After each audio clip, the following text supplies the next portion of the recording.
ang ganap sa mundo ng showbiz? Muling naging usap-usapan sa social media ang vlogger at social media personality na si Jack Argota matapos niyang kumpirmahin na nakatanggap siya ng supina mula sa National Bureau of Investigation, NBI.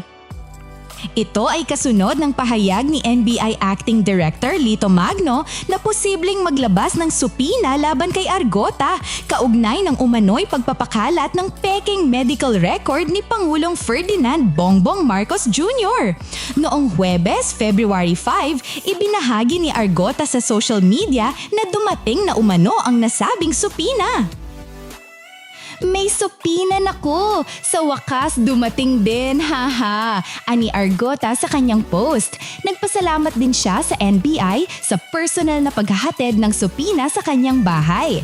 Salamat National Bureau of Investigation sa paghatid dito sa bahay. May maikling kwentuhan at tawanan, haha! See you mga boss! #SirJackNBI Supina. Sa hiwalay namang Facebook post sa parehong araw, kinwestiyon ni Argota ang detalye ng supina, partikular kung sino ang nagsampa ng reklamo laban sa kanya. Nagbigay nga ng supina pero walang nakalagay kung sino ang nag-file?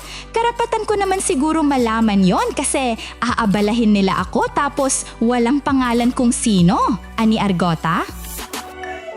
Dagdag pa niya, haharapin niya ang usapin ng maayos at may mabuting loob. Anyway, haharapin ko yan in good faith, puro katotohanan lang ang sasabihin ko dyan, aniya. Matatandaag na una nang sinabi ng Malacanang na sisiyasatin nila ang pagkalat ng maling impormasyon kaugnay ng umano'y medical record ng Pangulo. Dapat lang tingnan ito dahil hindi biro ang pagbibiro sa kondisyon ng Pangulo. Alam naman natin na mabilis umaksyon ng NBI para imbestigahan kung sino ang nasa likod nito. Pahayag ni Palace Press Officer Attorney Claire Castro noong ika-29 ng Enero. Sa ngayon, patuloy na sinusubaybayan ng publiko ang mga susunod na hakbang ng NBI at ang magiging tugon ni Jack Argota sa isinasagawang investigasyon.